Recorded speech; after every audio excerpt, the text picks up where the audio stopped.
어제 주신 그 아름다운 간증들 정말 감사를 드리고 우리 모두가 개인적으로 아름다운 간증들이 있을 거라고 생각됩니다. 이런 간증들이 함께 나눠지면서 우리가 더욱더 예수님을 사랑하는 그런 경험으로 들어갈 수 있게 되길 간절히 바랍니다. 믿음으로 말미암는 의, 저는 이것이 우리 교회의 가장 기본적인 기별이 되어야 한다고 저는 확신합니다. 이건 세빛이 아니에요. 이건 성경 전반적으로 흐르는 기별입니다. 우리가 이걸 오랫동안 잊어버렸기 때문에 세빛처럼 여겨지는데 이건 실상은 예전부터 있었던 기별이에요. 우리가 잊고 살아온 것입니다. 그런데 희한한 것은 믿음으로 만나는 의의 기별을 가르치고 또 배우신 분들이 생활이 흐트러져 가고 있다는 걸 제가 여러 번 봤어요. 생활이 무너져가는 겁니다. 왜 그럴까? 가르치는 분이나 받아들이신 분들이 그걸 올바로 이해를 못했기 때문에 그렇습니다. 믿음으로 만나는 의는 우리의 생활을 예수님과 올바른 관계로 이끌어주는 것이에요. 정말 내 안에 하나님의 법이 새겨지는 경험을 하게 만드는 것입니다. 이것은 우리 신앙의 가장 높은 표준에 도달하도록 만들어주는 기별이에요. 내가 믿음에 의해 기별을 깨닫고 내 생활이 느슨해지고 흐트러졌다면 그 기별을 올바로 이해하지 못하고 있는 것입니다. 이것은 우리의 삶의 표준을 월등하게 높여주는 것이에요. 내가 지금까지 하지 못했던 신앙 경험을 하도록 만들어주는 것이 이 진정한 믿음으로 말미암는 의의 경험입니다. 제가 예수님과 만나서 이 경험을 해보니까 그렇더라고요. 제가 전에 나의 힘으로 하려고 그렇게 발버둥 쳤던 것들이 예수님과의 만남을 통해서 깨어져가고 이루어져가고 성취되어가는 것을 제 자신이 여러 번 체험을 했기 때문에 그렇습니다. 그래서 어떤 분들은 믿음으로 말미암는 의의 기별을 홀대하는 분들이 계셔요.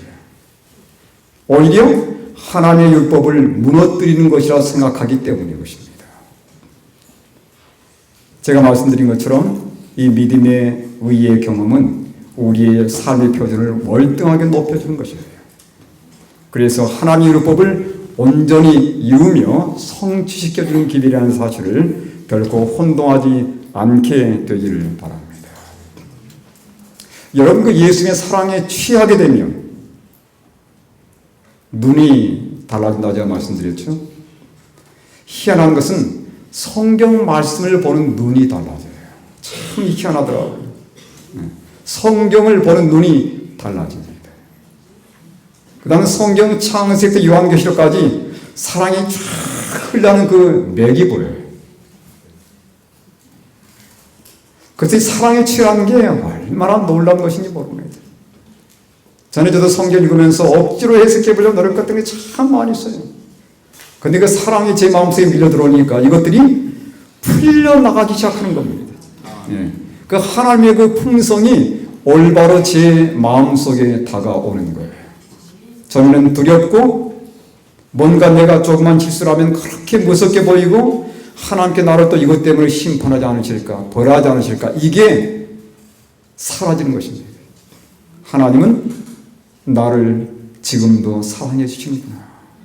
그러면서 그 사랑에 끌려나가는 경험하면서 내 모든 죄악이 깨어지는 장면들을 여러 번 목격할 수 있었습니다. 사랑을 만나면 변화가 이루어집니다. 제가 지금까지 스스로 그렇게 변화되려고 노력했던 것들이 사랑을 만나니까 일순간에 깨어지는 것들이에요. 내가 버리지 못했던 악습관들, 사랑을 만나니까 깨어지는 것입니다. 이 고리가 끊어지는 거예요. 여러분, 제가 변하니까 아내가 변하더라는 얘기를 했지 않습니까? 사랑을 만나지 못하면요, 내가 내 스스로를 변화시키려고 노력할 뿐만 아니라 상대방을 변화시키려고 그렇게 애를 씁니다. 상대방을 변화시키려고 그래요. 뭘 가지고요? 무력으로. 그건 하나님을 알지 못하기 때문에 그렇습니다.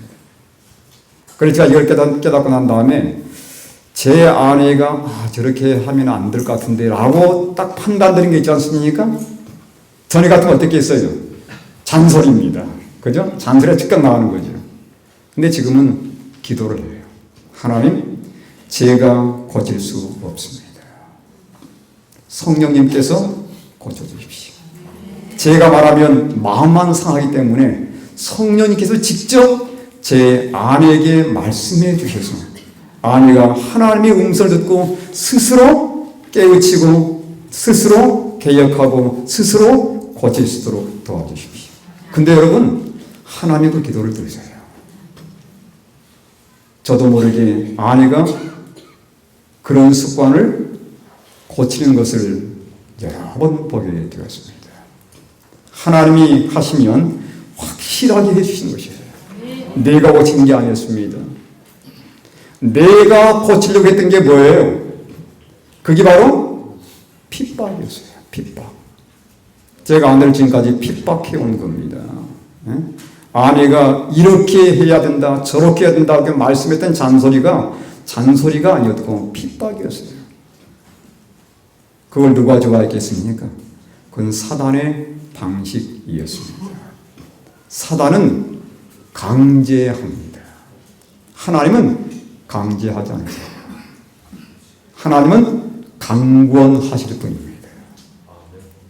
사단은 강제해요. 무력을 통해서, 잔소리를 통해서 사람 마음에 상처를 주면서 그걸 자기의 힘으로 고쳐보려고 하는 것입니다.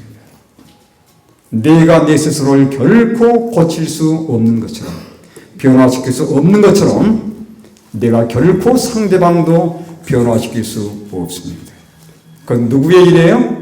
하나님의 일이에요. 그건 성령 하나님의 일이십니다. 그것은 하나님께 맡겨야 돼요.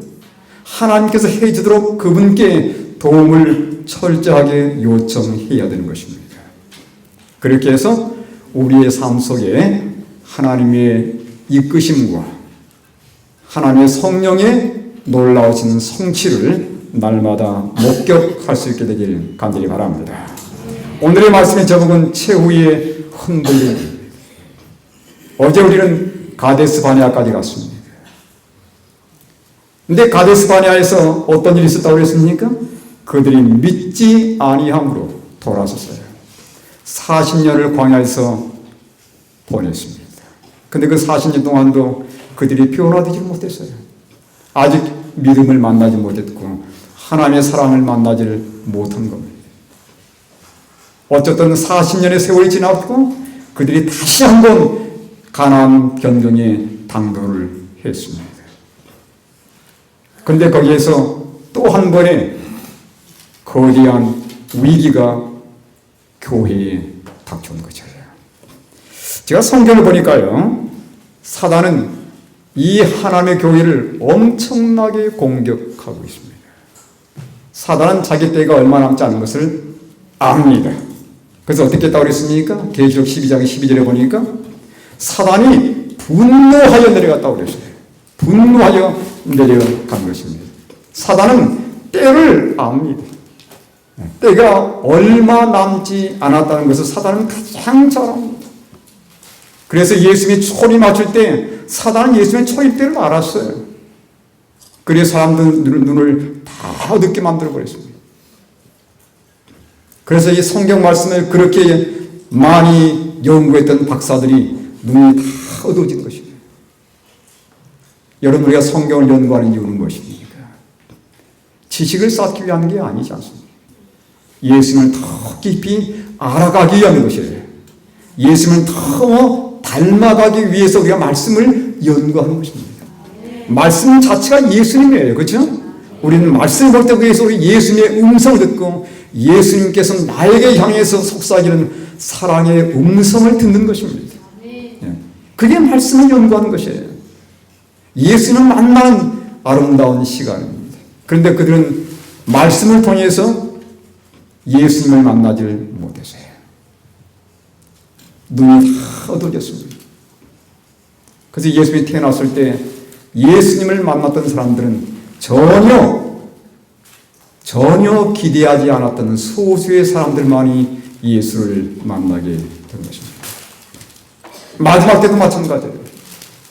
많은 사람들의 눈을 가릴 것입니다. 여러분, 우리가 박사학위를 따야 성경을 이해할 수 있는 것이라면 다 박사학위를 따야죠. 근데 저는 죄송합니다. 제가 사람을 높일 마음은 없습니다만 우리 그 최 집사님의 이 말씀을 들을 때마다 제 마음속에 참 하나님께 감사하는 게 있습니다. 전혀 신학적인 배경은 갖지를 않았지만 누가 가르치셨어요? 예수님께서 가르치셨어요. 성령께서 가르치시더라고요. 성령께서 가르치신 것입니다. 성령께서 우리에게 깨우쳐 주신 것이에요. 하나님의 사랑이 우리를 이끌어서 말씀을 깊이 이해할 수 있도록 도우시는 거더라고요. 그래서 이 마지막 때도 정말 하나님을 개인적으로 사랑하고 하나님과 개인적으로 만난 그 사람들에게 하나님께서 기별을 맡기시고 그들을 통해서 하나님께서 분명히 사업을 맡기실 거라고 저는 개인적으로 확신합니다. 저도 개인적으로 박사학위를 갖고 있는 사람이에요. 근데 제가 이걸 따면 박사학위를 가지면서 개인적으로 참 염려를 많이 했습니다. 근데 제가 보니까 이 박사를 가진 사람들은 어깨가 올라가 있어요. 그리고 목이 두껍습니다. 그래서 제가 그걸 보면서 혹시 내가 저렇게 되지 않을까 참 많은 염려를 했습니다.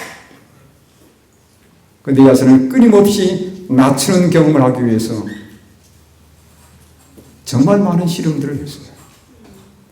지금도 스스로를 낮추기 위해서 날마다 박사가 하늘에 가는 것이 아니고 박사가 성경을 올바로 깨우치는 것이 아니고 성령께서 그 일한다는 그런 믿음을 가지고 제가 성경을 내 자신의 학문에 의지하지 않냐고 성령께서 깨우쳐 주기를 바라는 마음으로 그렇게 말씀을 읽고 받아들이고 또 그렇게 실천해 가려고 노력하고 있습니다.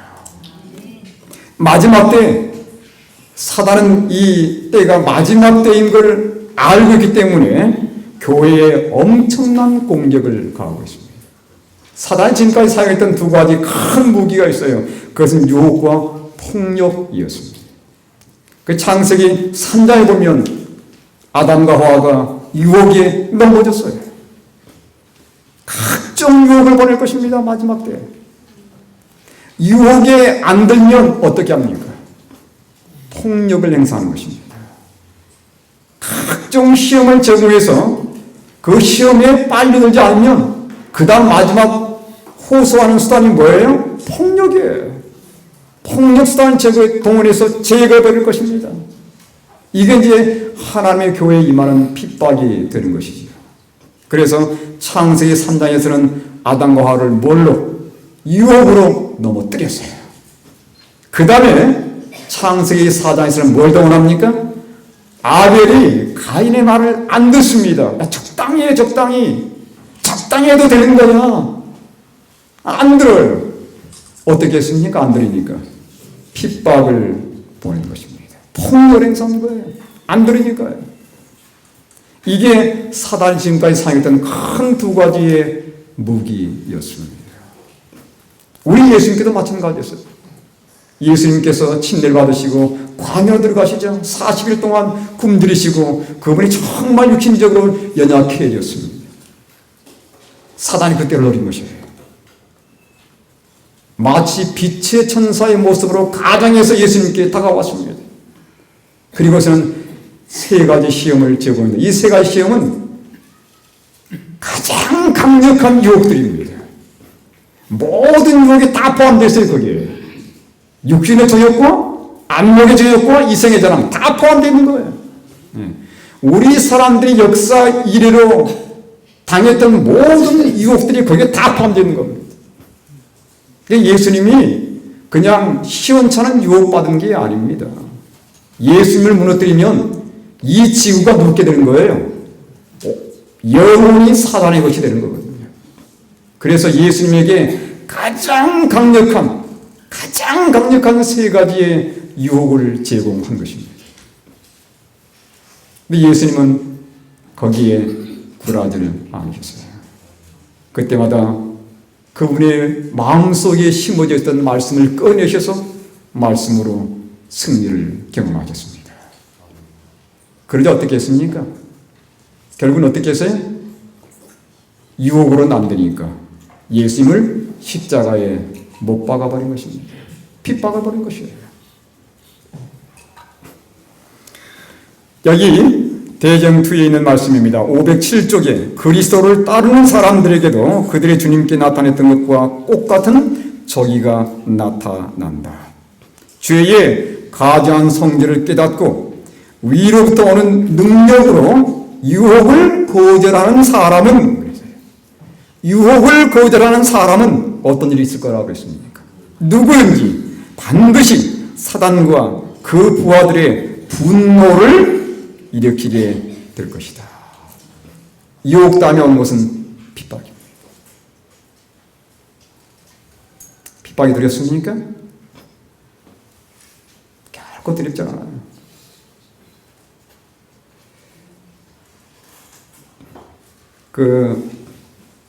제가 군대에 들어가서 이제 안실 문제 때문에 2년 동안 옥살이를 했습니다. 근데 어제 집어넣기 전에 한 7시간을 고문을 해요.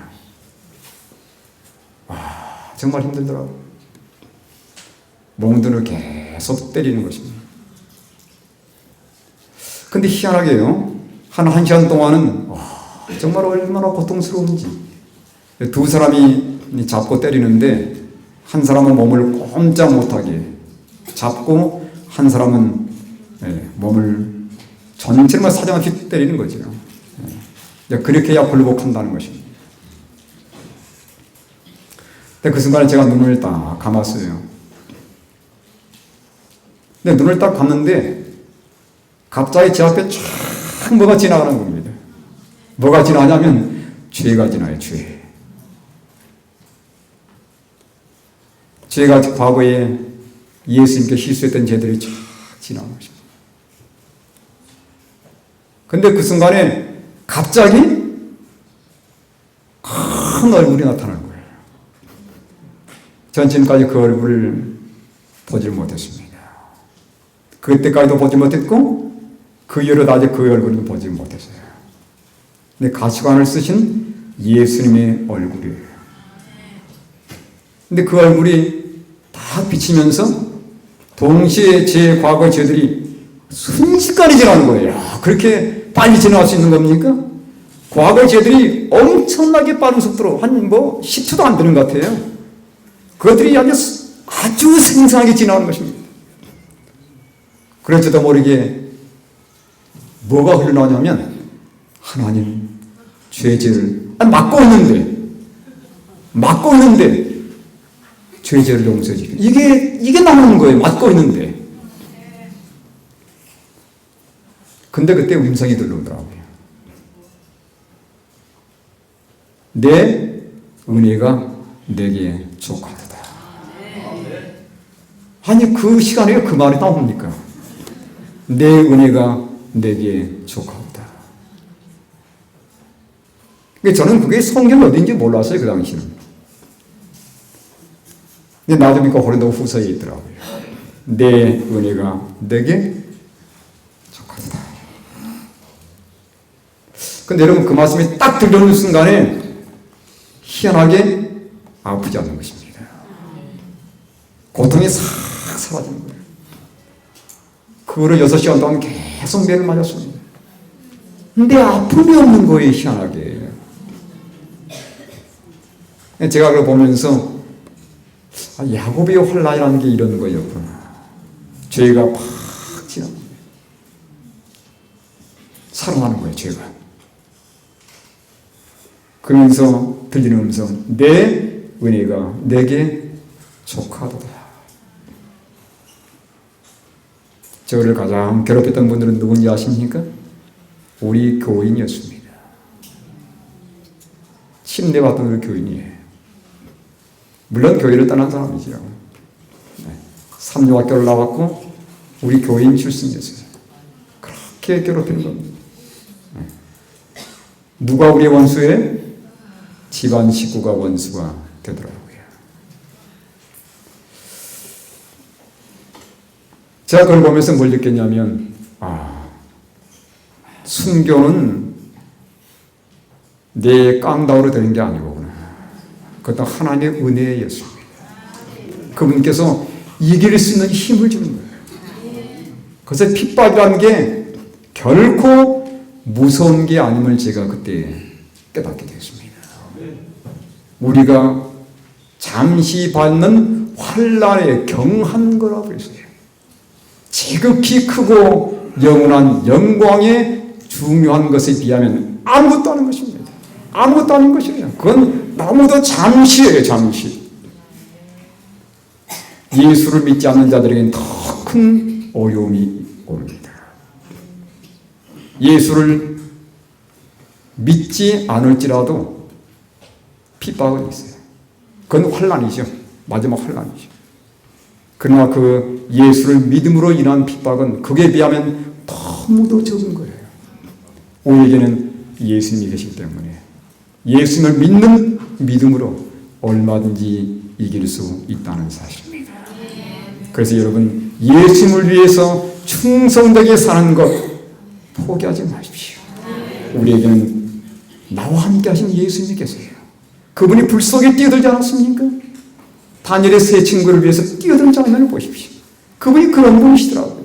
저는 그 당시에 그걸 느끼지 못했지만 함께 오셨어요, 예수님께서. 제게 보여주셨어요. 그 다음에 고통이 다 사라지게 만들어 주시는 것입니다.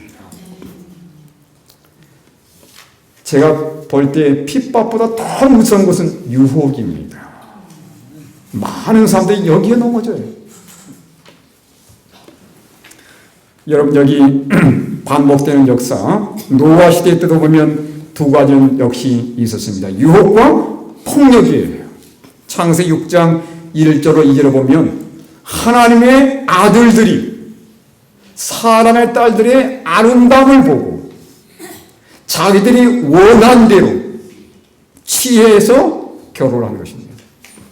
뭐예요? 일부다처예요. 도덕이 완전히 무너진 경험입니다. 하나님 백성과 세상 백성이 기준이 사라져버렸어요. 사단은 유혹을 통해서 하나님 백성들을 세상 백성들의 표준으로 끌고 내려오는 것입니다. 하나님이 잊어버리게 만드는 것이에요.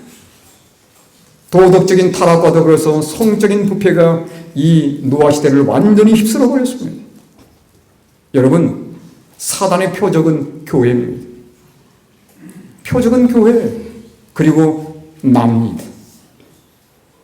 내가 사단의 공격 목표예요. 그래서 내 주위에 온갖 유혹물을 다 넣는 겁니다. 그래서 에너지를 방종하게 만들고 시력을 소진하게 만들고 오락과 쾌락에 완전히 빠져들어서 전혀 예수님을 생각하지 못하게 만드는 것이에요. 이게 유혹의 목적입니다. 하나님 형상을 완전히 지워버리는 것이 우리 마음속에서 하나님 율법이 완전히 사라지게 만들어버리는 것입니다. 그래서 이 부자 선자 보면 7째 계명은 철저히 무시되었다고 했습니다. 이게 노아 시대 때의 모습이에요. 예수님께서 마지막 때의 사건을 얘기하시면서 이 사건을 언급했습니다. 노아의 때와 같으니 사람들이 먹고 마시고 시집가고 장가 간다고 했어요. 정상적인 먹고 마심이 아닙니다. 정상적인 결혼 관계가 아닙니다. 방종이에요. 타락입니다. 이러한 유혹물이 오늘날 우리 세계에 깔려 있습니다. 사단이 이것들을 덫으로 사용하고 있는 거예요. 그래서 우리로 하여금 이 덫에 걸리도록 하기 위해서 부당한 유혹과 노력을 배제하고 있습니다. 근데 또 여기 창세기 6장에 보면 거긴 또 폭력이 나와 있어요. 그래서 너 당시에는 유혹과 폭력이 함께 병행되는 난무하는 그런 시대였습니다. 오늘날 그 시대 똑같습니다. 세계 곳곳에 테러 발생하지 않습니까? 이것들이 위협적으로 우리에게 다가오고 있어요. 나중에는 결국은 그 모든 게 모아져서 하나님 백성들에게 표적이 될 것입니다. 부자 선지자 92쪽에 이렇게 말씀하고 있습니다. 결혼관계나 재산의 소유권도 존중되지 않았다. 이웃의 아내나 소유물이 탐이 났을 때 누구든지 폭력으로 빼앗았으며 사람들은 그들의 난폭한 행위를 의시되며 자랑했다. 그들은 동물을 죽이는 일을 낙으로 삼았다. 스포츠예요. 동물을 죽이는 걸 하나의 즐거운 스포츠로 삼은 것입니다. 그리고 육식을 함으로 그들은 더욱더 잔인하고 피에 굶주리게 되었다.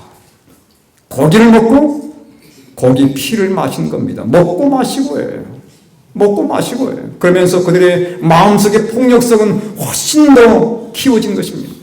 유혹에 훨씬 더 약화된 것이에요. 그리하여 마침내 그들은 인간의 생명을 놀랍도록 대수롭지 않게 여기게 되었다.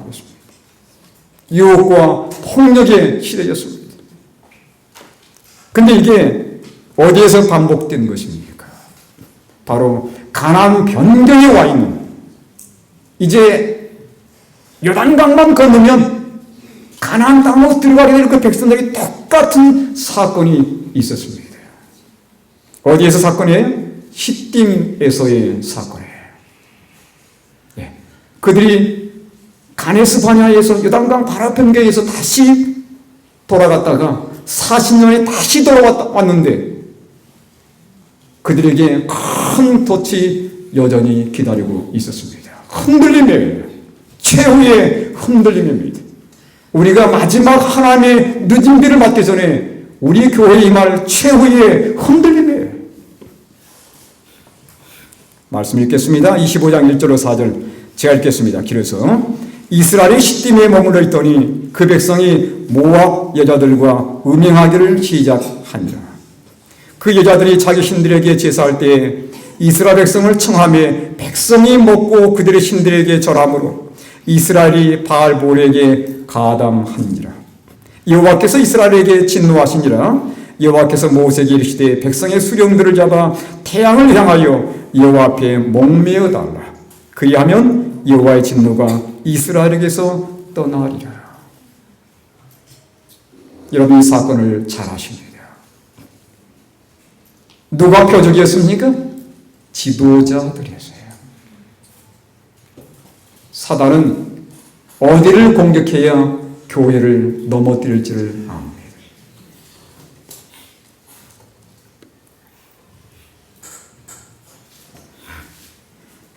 도덕적인 타락과 함께 우상숭배로 곧장 이어졌습니다. 여러분, 사람을 의존하지 않게 되길 바랍니다. 저를 의존하서는 안 돼요. 오늘 아침에 귀한 기도를 주셨던 우리 최차순 집사님을 의지해서는 안 됩니다. 우리에게는 약함이 있고 흠들이 있어요. 제가 언젠가 예수의 말씀에 이거 보면서 제가 코테이션을 잃어버렸습니다. 하나님께서는 내가 가장 존경했고 의존했던 그 대상들을 통해서 큰 실망을 경험하도록 허락하신다. 왜요? 사람을 의지하지 않도록 하기 위함이다. 우리가 바라보고 의지할 대상은 하나님밖에 없어요. 예수님밖에 없습니다. 제가 이 말씀 드리는 것은 교회 목사님들을 신뢰하지 말라는 말씀이 아닙니다. 너무 신뢰하지는 마십시오. 우리가 신뢰할 분은 예수님밖에 없습니다. 안식 교회는 사랑이 없어. 다른 교회 갈 거야. 그건 뭘 보기 때문이에요? 여전히 사람을 보기 때문에 그렇습니다. 여러분, 이 교회를 떠나지 마시길 바랍니다. 이 교회는 하나님의 진리가 있는 교회예요. 그러나 교회에 뭐가 있는 겁니까? 가라지가 있는 것입니다. 그 가라지가 어디에 심어질지 몰라요. 누굴지 아무도 모르는 것입니다. 예수님만이 그걸 아는 것이에요. 그래서 우리는 끊임없이 예수님을 바라봐야 할 필요가 있는 것입니다. 그분을 바라보고 그분을 의지하고 그분을 믿고 그분께 우리의 마음을 드려야 되는 것이에요. 사람에게 우리의 마음을 드렸다고 우리는 크게 실망을 당합니다. 그 실망이 하나님의 교회를 떠나는 것으로 이어질 수 있어요. 그래 우리는 전적으로 예수님만을 바라보고 예수님께 우리 마음을 주고 그분께 충성하는 경험을 해야 할 것입니다. 여기 보니 지도자들이 먼저 이 일에 빠졌습니다. 그들이 먼저 유혹당했어요. 그래서 이게 뭐라고 그랬습니까?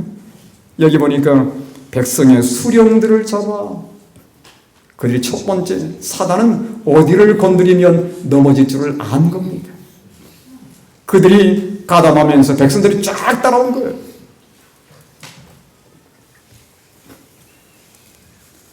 부자 선지자 453쪽, 454쪽의 말씀입니다. 그러나 이 매혹적인 환경 가운데서 여러분 우리가 이 환경 참 중요합니다. 우리가 어쩔 수 없어서 그런 환경 가운데 거할 수도 있습니다. 정말 그런 분들은 정말 기도를 많이 하셔야 돼요. 우리의 보는 것, 우리의 듣는 것, 우리의 느끼는 것 정말 조심해야 합니다. 사단은 그 텀을 노리는 거거든요. 여러분 다윗과 골리앗의 싸움에서 다윗이 결국은 승리를 했습니다. 완벽하게 군장을 뿌렸던 이 골리앗이 왜 넘어졌습니까? 예? 머리 끝에서 발까지 완전하게 꾸몄습니다. 완전 군장을 뿌렸어요. 그리고 그에게는 신무기들이 있었습니다. 다윗과의 무기는 비교가 되질 않아요. 다윗이 정말 시원찮게 변변찮은 무기를 가지고 나오는 걸 보면서 너무도 씹어본 겁니다. 어떻게 했어요? 예언의 말씀 보면 투구를 벗은 겁니다. 뭐가 드러났어요? 빈틈이 드러났어요. 빈틈. 빈틈을 정확하게 노린 것입니다. 그 작전은 누구도 씁니까? 사단도 쓰고 있는 것이에요. 교회의 빈틈을 노리고 우리 개인의 빈틈과 약점을 사단은 노리고 있는 것입니다. 빈틈이 뭘로만 커버돼요? 예수님의 의의 옷으로만 커버되는 것이에요. 그래서 우리는 끊임없이 의의 옷을 입어야 되는 것입니다. 아침마다 갈아입어야 되는 것이에요.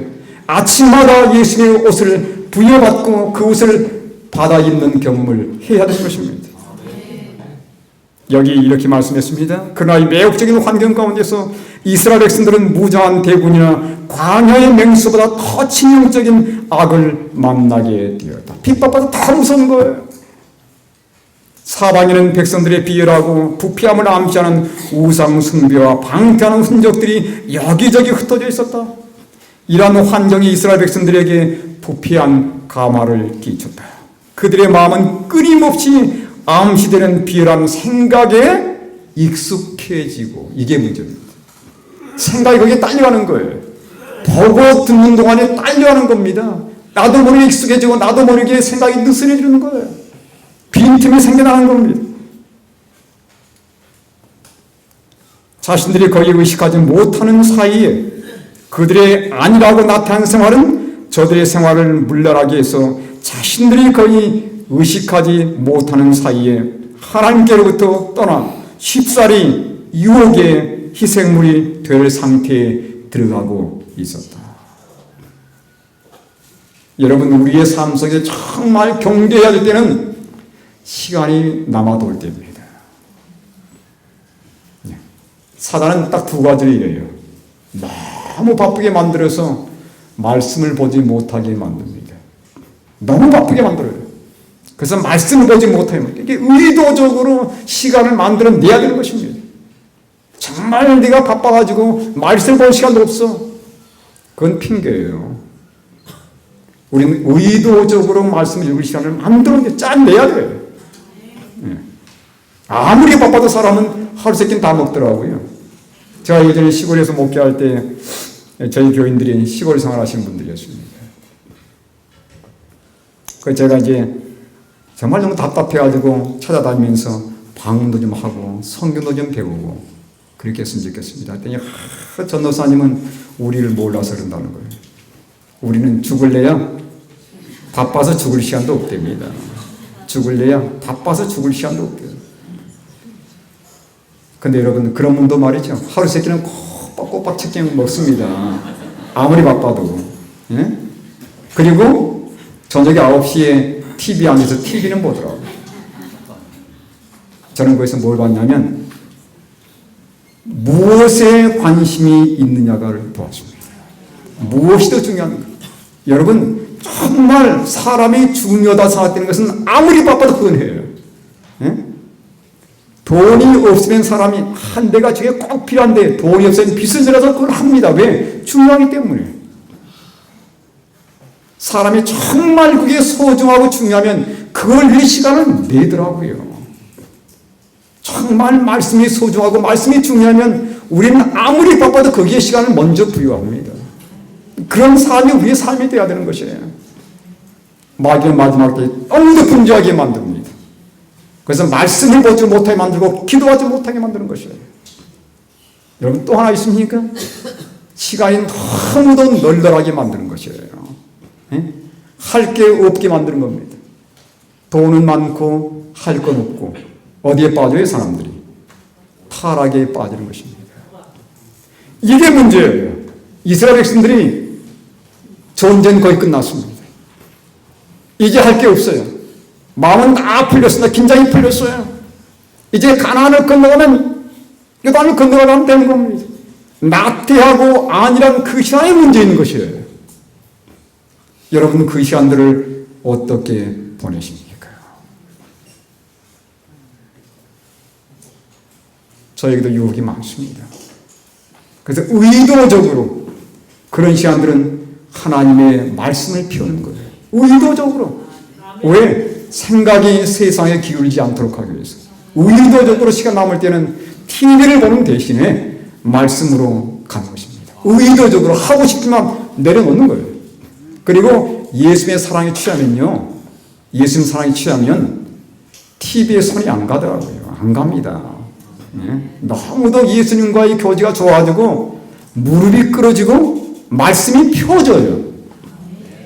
사랑에 끌리면 그렇게 됩니다. 사랑에 취하면 그렇게 되어 있습니다. 부자 선지자 457쪽 458쪽 마지막 때에 대해서 이렇게 경고합니다. 사단은 인간의 마음을 다룰 수 있는 요소를 잘 알고 있다. 사단은 너무도 사람들을 잘 아는 것이에요. 6,000년 이상 동안 연구해 왔습니다. 사단이 이 머리가 비상합니까? 그 제가 자주 하는 얘기죠. 사단은 무슨 띠라고요? 무슨 띠? 사단은 눈치띠. 눈치가 정말 비상합니다. 사단은 사람의 마음을 읽을 수는 없다고 그랬습니다. 사단은 뭘 알아요? 그 사람의 눈빛, 그 사람의 행동 하나를 보고서 즉각 눈치를 채요. 아, 이 사람이 지금 뭘 요구하고 있다. 이건 아는 것입니다. 눈치띠예요. 여기 뭐라고 그랬습니까? 인간의 마음을 다룰 수 있는 요소를 알고 있다는 겁니다. 잘 알고 있다고 그랬어요. 사단은 수천 년 동안 악마와 같이 맹렬하게 연구하였으므로 각 사람들의 공격당에 가장 쉬운 점들을 알고 있다는 것입니다. 사단은 여러 세대를 통하여 바알볼에서 그처럼 성공을 거둔 동일한 유혹으로 가나안 바로 변경에서의 유혹 사건입니다. 이스라엘 중에 가장 강한 자들과 귀인들을 파멸시켰다. 지도자들을 물려뜨렸습니다. 세상 끝이 가까이 이룰수록 하나님 백성으로서 하늘 가나안의 변경에 서 있는 우리에게 사단은 옛날처럼 우리를 아름다운 땅에 들어가지 못하도록 하기 위해서 가나안 직전에 그 땅에 들어가지 못하도록 하기 위해서 어떻게 한다고 그랬습니까? 배전의 노력을 기울일 것이다. 최후의 발악을 하는 것입니다. 그는 3,000년 전에 사용했던 동일한 매개체를 지금도 사용한다. 세속적 우정, 매혹적인 미, 향락의 추구, 환락, 잔치 혹은 술잔으로 그는 7째 계명을 범하도록 유혹한다는 것입니다. 우리가 정말 하나님의 의의 옷으로 우리의 약한 면들을 가리지 않으면 누구 하나도 장담할 사람이 없습니다. 그 지혜로운 솔로몬이 넘었지 않습니까? 그 역전의 용사인 다윗이 넘어졌잖아요. 우리 가운데 그처럼 강한 사람이 어디에 있습니까? 다 약한 자들입니다. 그래서 매 순간 우리가 의의 갑옷으로 우리 자신을 무장하지 않는 한 우리 가운데 아무도 이 사단의 맹렬한 유혹의 공격 앞에 설 수 있을 거라고 장담하는 사람은 아무도 없는 것입니다.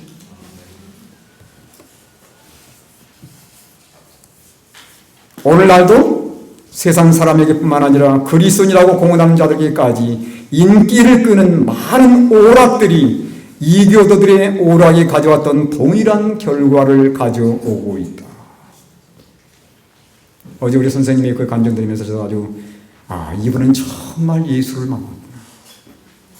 예수를 만나야 끊어지는 것입니다.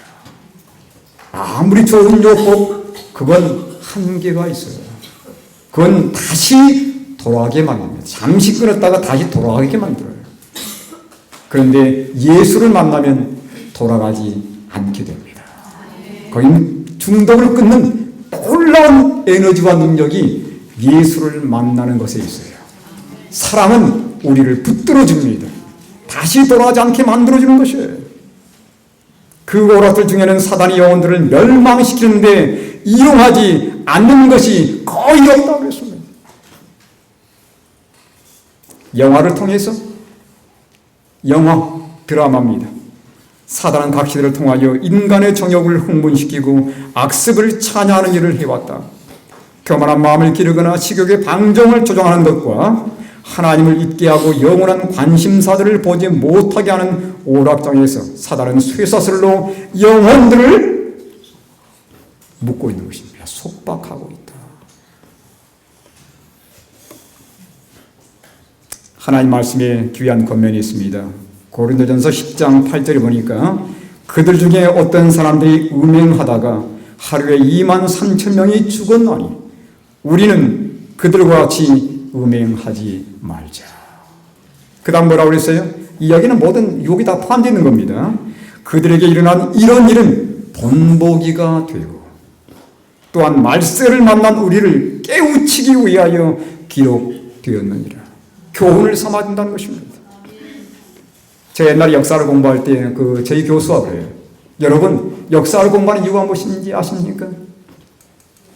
그분이 첫 시간에 그런 얘기하는 것입니다. 제가 마음에 딱 들어오는 말이었어요. 역사를 공부하는 이유는 실패를 반복하지 않기 위함입니다. 우리가 성경의 귀한 역사를, 거룩한 역사를 공부하는 이유가 무엇입니까? 실패를 반복하지 않기 위한 것이에요. 그런즉 선절로 생각하는 자는 넘어질까 조심하라. 섰다고 자만할 게 아닙니다. 언제 꼬꾸라질지 몰라요. 매 순간 그리스도의 십자가 앞에 자아가 내걸어지는 경험을 하지 않는 한, 그리스도의 의의 옷으로 내 자신이 무장되지 않는 한 우리는 언제든지 넘어질 수 있는 연약한 사람들입니다. 사랑하는 자들아, 거류민과 나그네 같은 너희를 권하노니 영혼을 거스르러 싸우는 육체의 정욕을 제어하라. 내 안에 그분의 사랑이 들어오면, 그리고 내가 믿음으로 그 사랑을 붙잡으면 우리는 우리 안에 내 자신을 거스르러 싸우고자 하는 죄의 본성, 육체의 정욕을 얼마든지 제어할 수 있습니다. 예수님께서 도와주는 것이에요. 그분께서 해주신 것입니다. 노아의 창세기에 보니까 유혹은 창세기 6장 1절로 유혹에 대한 내용이 나와 있어요. 그 다음에 창세기 6장 11절에 폭력에 대한 내용이 나와 있습니다. 유혹과 폭력 사이에 누가 들어있습니까? 노아가 들어있어요.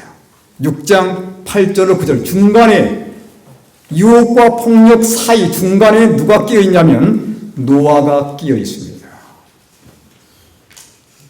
노아는 유혹과 그 당시에 폭력과 핍박의 그 소용돌이 속에 끼어 있던 사람이었어요.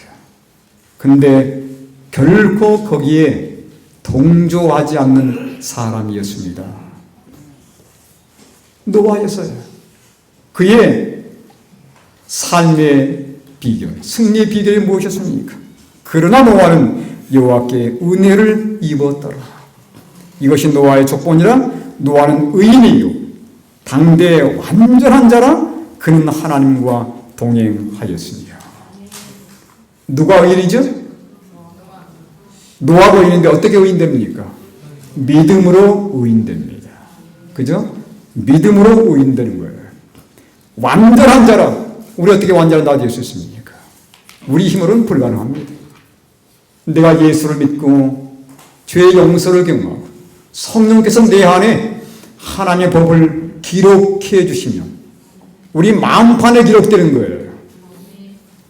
에레미야 31장 33절에 보면 그러나 그날 후에 내가 이스라엘 집과 맺을 언약은 이러하니 곧 내가 나의 법을 그들의 속에 두고 그들의 마음에 기록하여 그랬어요. 나는 그들의 하나님이 되고 그들은 내 백성이 될 것이라 그랬습니다. 내 안에 예수님께서 들어오시면 그분께서 성령을 통해서 하나님의 법을 내 마음판에 기록해 주는 것입니다. 이게 진정한 의미에서 율법 보존이에요. 그리고 내 삶이 하나님의 법과 내 안에 새겨지는 법과 일치하는 생애를 살게 되어 있어요. 왜? 내 마음판에 이미 기록이 되어 있으니까. 사랑의 법이 기록되어 있으니까. 하나님의 품성의 사본인 사랑의 법이 기록되어 있기 때문에 내 말과 입에서 사랑이 나가는 것입니다. 일치 않겠습니까? 일치? 이게 뭐예요? 완전입니다. 그게 바로 완전이에요.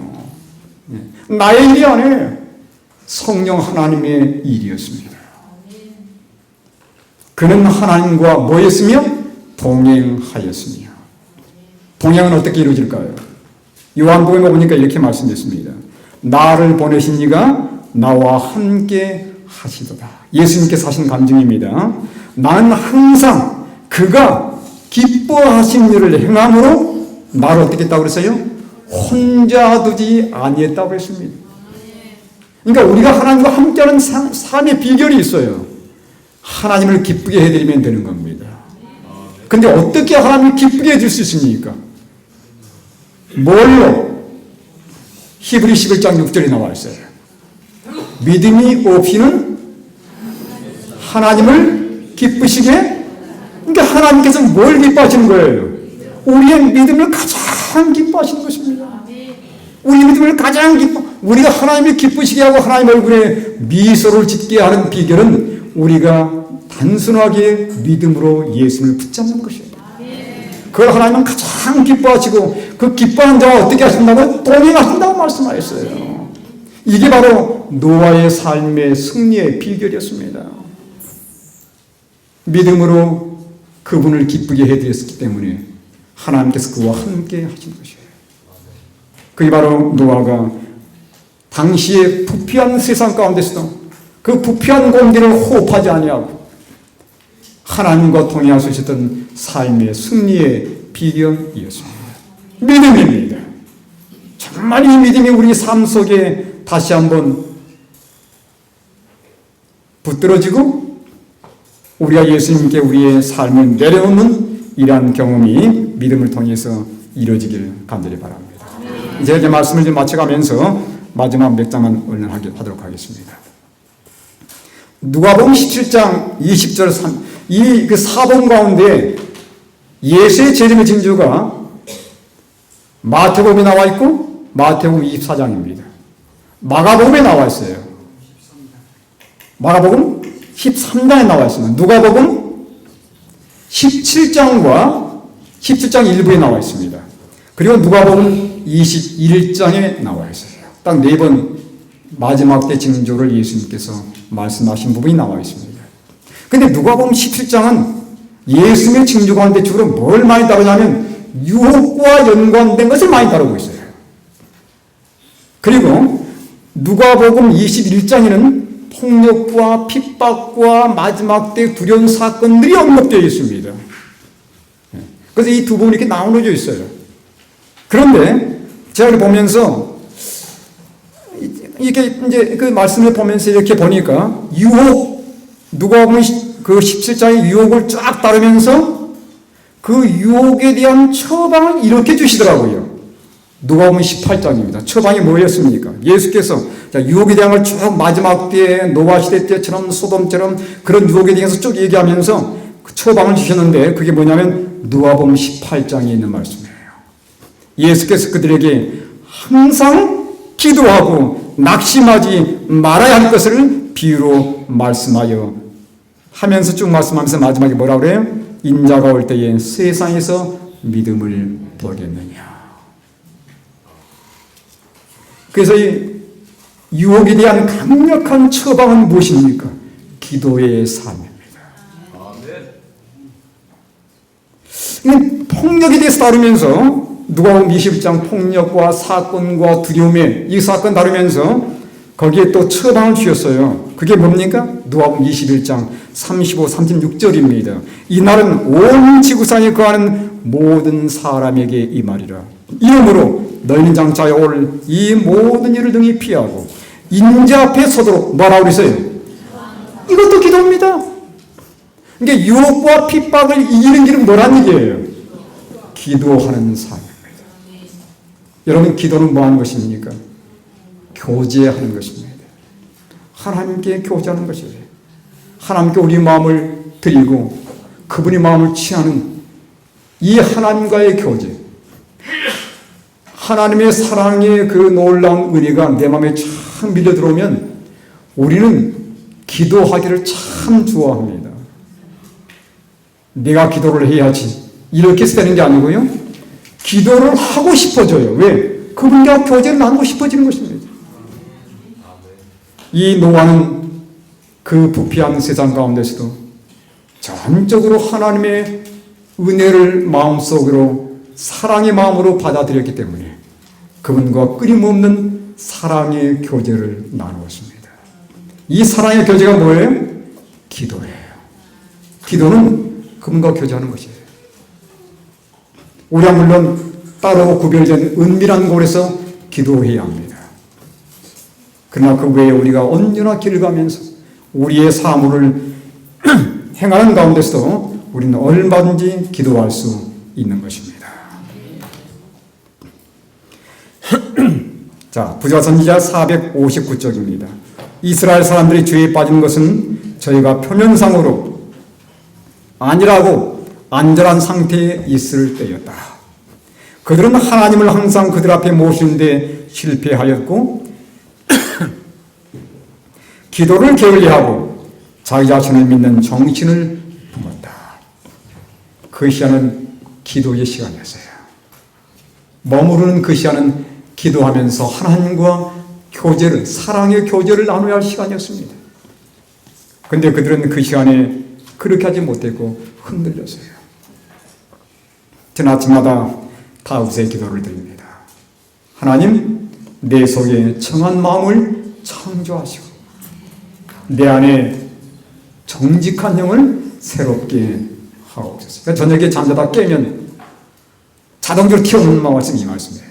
하나님이여, 내 속에 정한 마음을 창조하시고 내 안에 정직한 영을 새롭게 하옵소서. 여러분, 정직한 영이 무엇입니까? 영어로는 steadfast. 그 말은 뭐냐면 견고한 그 말입니다. 다윗이 여러분 왜 흔들렸습니까? 순간적으로 예수님 바라보기를 그치는 겁니다. 안일한 때 모든 게 잘 나가고 있을 때 예수님께 시선을 고정하지 못한 것이에요. 견고한 심령이 안 된 것입니다. 견고하게 예수님께 마음이 고정되어야 되는데 이게 흔들린 것이에요. 그러면서 저희도 모르게 깊은 나락으로 빠져버렸습니다. 그래서 우리에게 참으로 중요한 기도는 견고한 심령, 정직한 영이에요. 견고한 심령입니다. 끊임없이 예수님께 붙어있는 마음이에요. 끊임없이 예수님과 연결되는 그 마음입니다. 그래야만 우리가 어떤 유혹이 온다 할지라도, 우리에게 어떤 안일한 시간이 주어진다 할지라도 우리는 그 시간에 유혹물에 우리의 마음을 쏟지 않게 될 것입니다. 제가 이제 마지막으로 이 말씀 읽겠습니다. 그대들은 골방에서 기도할 것이요 그대들이 매일의 업무를 행할 때에도 그대들의 마음을 자주 하나님께로 향하게 하라. 에녹이 하나님과 동행한 것도 이렇게 함으로 된 것이다. 사랑의 교제입니다. 기도는 하나님과 사랑의 데이트를 나누는 것이에요. 길을 가면서 예수님 오늘 저와 함께 해주세요. 예수님 제가 오늘 이런 일이 있었습니다. 오늘 예수님 제가 이런 일을 해야 됩니다. 교제하는 것이에요. 기도는 너무도 쉬운 것입니다. 그리고 언제나 할 수 있는 것이에요. 여러분 이 마지막 때 사단은 강력하게 우리의 믿음을 흔들 것입니다. 믿음으로 그분을 굳게 붙잡으시고 언제나 우리 시선을 예수님께 고정해서 그것들에 우리의 시선을 기울이지 말고 예수님과의 교제, 산 연결을 끊임없이 믿음으로 이으셔서 생명의 근원이신 그분, 능력의 근원이신 그분께 연결됨으로 인해서 이 마지막 대쟁투에서 믿음으로 승리하시는 우리 모든 성도들 되길 바라면서 말씀을 마치겠습니다. 자비로우신 아버지, 주님의 놀라운 사랑과 은혜를 감사합니다. 우리는 공격받고 있습니다. 그러나 우리에게 전신갑주를 입혀주시는 우리 예수님, 우리에게 의의 옷을 제공해 주시는 예수님이 계심을 인해서 감사를 드립니다. 사단이 교회를 흔들고 나를 흔드는 이때에 우리 예수님께 우리 시선을 고정하도록 도와주시옵소서.